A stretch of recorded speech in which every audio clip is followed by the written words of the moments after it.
to make a new, and we're going to always have at least one software instrument. So that's all we really need to start, is we're going to create one software instrument.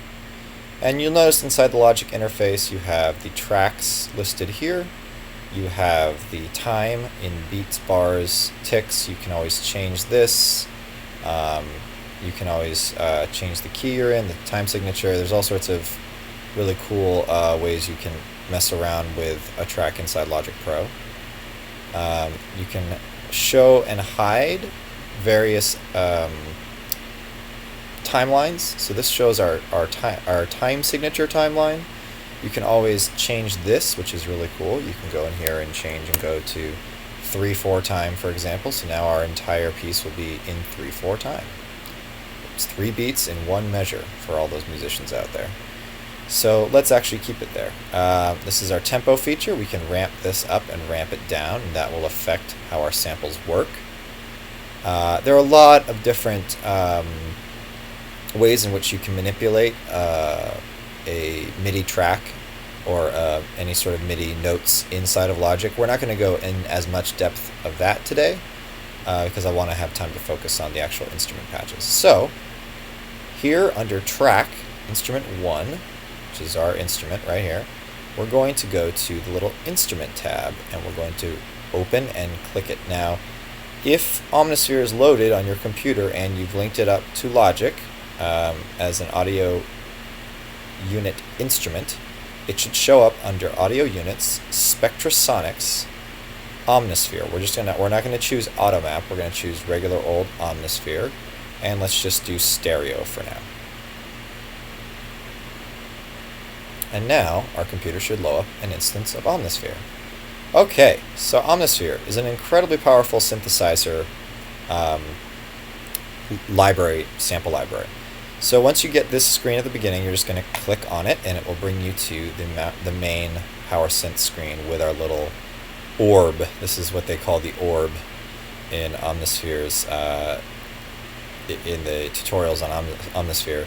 We won't be using the orb too much for this tutorial, but if you'd like to mess around with this, you're always welcome to. But for the main part of this tutorial, we're just going to be looking at various actual instruments. So this is the screen we want to be seeing. This is all of the parameters we're going to want to be adjusting on any particular synth to get different sounds, basically. So what you want to do if you don't have a piano keyboard, and I'm going to assume people do not, you're going to want to go up to Window on Logic Pro X, and you're going to want to go Show Keyboard. Now here's one way. It's obviously very, very loud. You can turn that down. This is just a simple square saw fat sample. Very boring. We'd like something probably a little bit more interesting than that. So what you'll do is you'll go into your library here, and we'll find a sample that's much more interesting. So we're going to click on our where it said default there. Let's go back and just show people. So it says default. This is our folder with all our library samples in it. I'm going to click on that. And let's go with something bass to start with. So let's get a bass acoustic sound. Let's go for, these are some samples that I actually don't have, so actually we can't do a bass acoustic. Let's do electric, how about? There are some libraries that aren't always loaded into memory, and my Trillion library is not loaded into memory, so let's instead go to all, and let's just find some bass stuff to go with here. Let's do, there we go, Stringo Dingo. So this is actually not a bass, this is actually what's called a pad, and it's a pad with a rhythmic, it's called an arpeggiator, exactly. So we have an arpeggiator here that's going to be playing sort of different sounds in a specific sequence.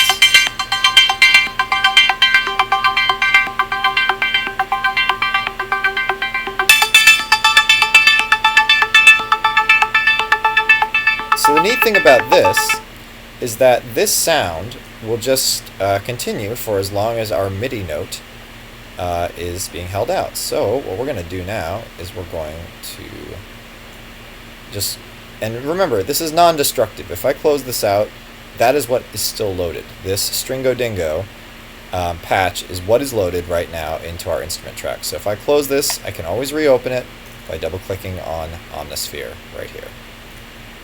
Alright, so what we'll want to do now is we'll want to open up a different view. We want to see, not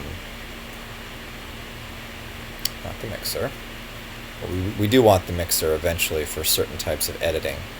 But what we really want is the track view.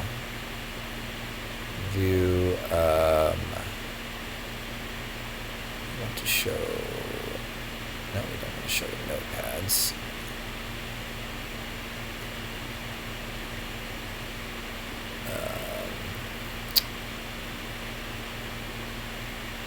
We want to see.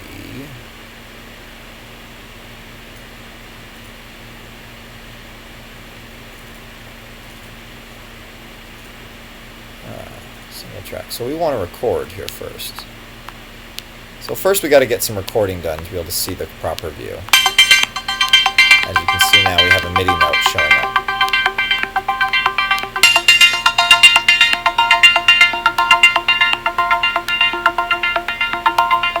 Alright, there we go. So now if we press stop on that and we double click on this, what will be brought up is, here we go, our piano roll is what we want to be seeing. So in the piano roll, you can actually take it out of the main window so you can see it in a bigger form here. You'll see these MIDI notes. And if I click on this and hold it, it's going to play that MIDI note, a G4, as long as that MIDI note is held out. Exactly, so it cut off there even though I was holding it. Now, we have these MIDI notes that we're working with. We can take and alter them and have different repeated patterns. Note that you can also take a note in Logic that you're using from a patch, any patch, this doesn't just apply to Omnisphere, and you can drag it to the beginning of a bar. So if we drag it there to the beginning of bar 3, it will come in right at the beginning of bar 3. We can take this one and we can shorten this to bar 6. So let's say we want 3 measures. This is very easy, just drag and drop. So we have those 2 notes there. Okay, so now let's quit out of that view. You can see the piano roll view and the track view top and bottom. This is a general sort of safe way to look at this stuff. Usually you want to see it this way. One other thing we can do, which I didn't mention, is we can change the attack of these notes to make them a little less harsh.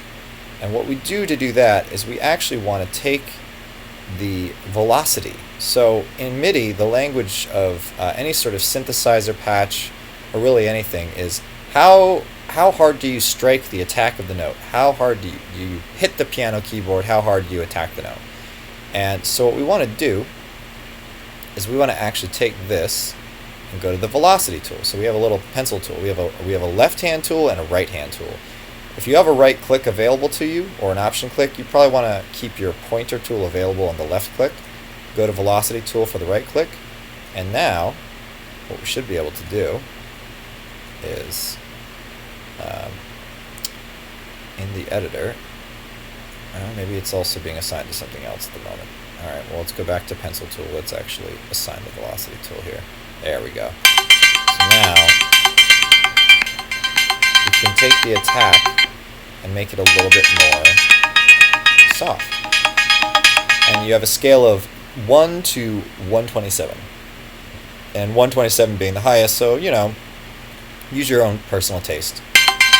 See, the attack's a little bit more tempered. And that's our beginning. Now, what if we want to make this pattern sound a little different? We go into Omnisphere again. Remember, we always click over here on the left where it says Omnisphere in blue, and we're going to mess around with the patch in Omnisphere. So we want to go and get out of this view and get back into our normal view here. Now watch, when I press play and we see the beginning of our piece, there are some parameters that Stringo Dingo has. And perhaps, just for the sake of always starting at the beginning, when I'll go to the beginning, let's put this at the beginning. So this is another thing you should also know about Logic, is you have these regions where you put all the notes in, these little lit up green or whatever, you can actually recolor them, regions. You can drag them all around the timeline. So we had it starting there, our whole piece, at bar like 3, I think it was, or 4. We just moved it back to bar 1. So now when I go to the beginning and put our playhead at the beginning, we start right at the beginning. Very simple. So let's change something around about our Omnisphere patch. We have an attack, a decay, a sustain, and a release. Okay? So we have these different aspects of any envelope. An envelope is just sort of the sound as it's being made. So if you change, for example, the attack, and you make the attack have a lot more of a slow, have there be a slow attack, this is what will happen.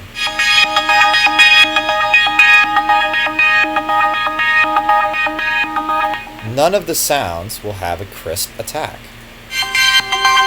Notice how everything's sort of fading in? Now we do the attack maybe a little more in the middle.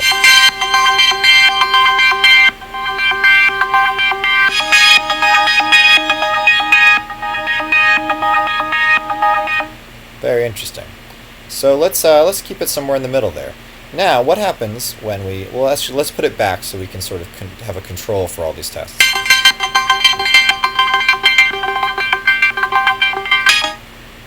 Something's different there.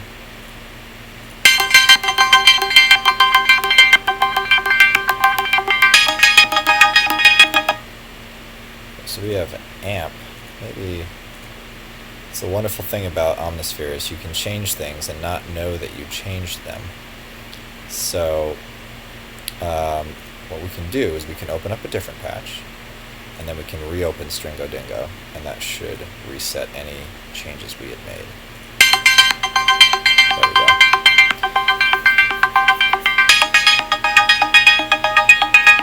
go. Wonderful. Now let's change the decay, see what that does to the sound. Slower decay means that things ring a little longer. Yeah, so we have a longer ring on a lot of our sounds. Okay, now let's change the sustain.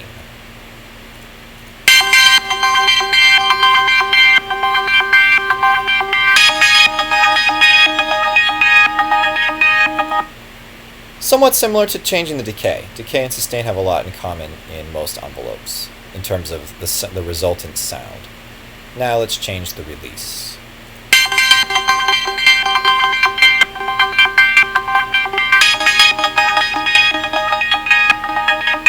Very, very psychedelic sort of sound. I'm not sure I love changing the release on this particular sample. So I think one thing that sounded really cool was if we took the attack, made that a little bit different, and we took maybe the sustain and ramped it up, and the decay and ramped it up a little bit. Let's see what that sounds like.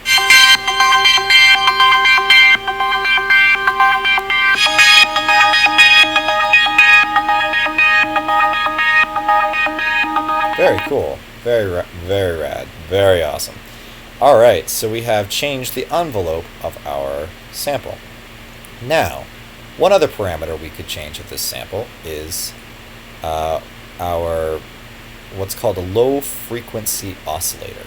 So without going into too much of the science of this will simply change the way our sample behaves in terms of a low frequency filter that will be applied and taken off at regular intervals.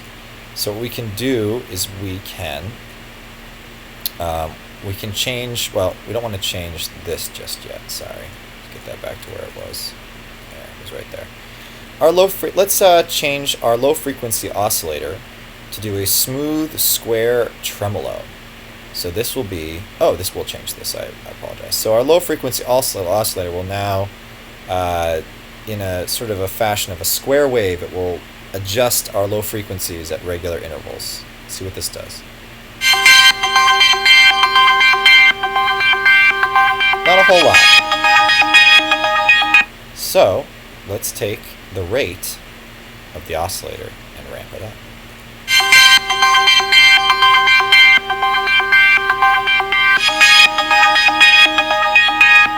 It's a very subtle change. If we add a delay, let's see what happens when we add a delay to our oscillator.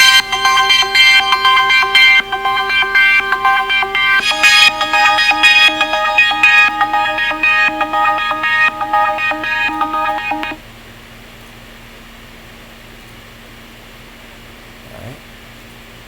Making sure that's enabled. Okay.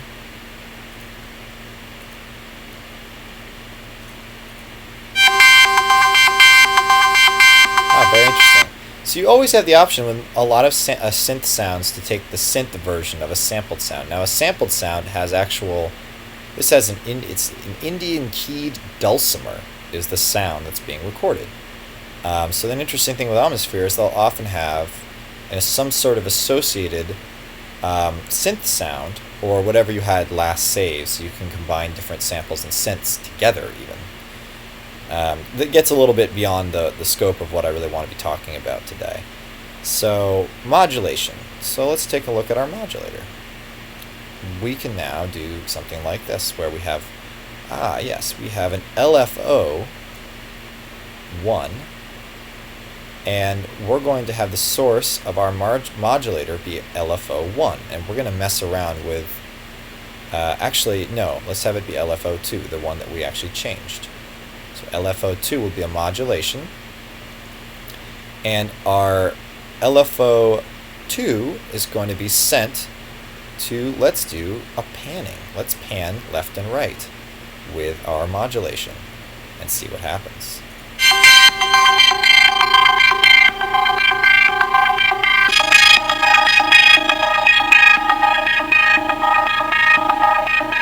Very interesting. The panning is attempting to happen at a very, very fast rate. So let's take the target, or let's take the target down a little bit.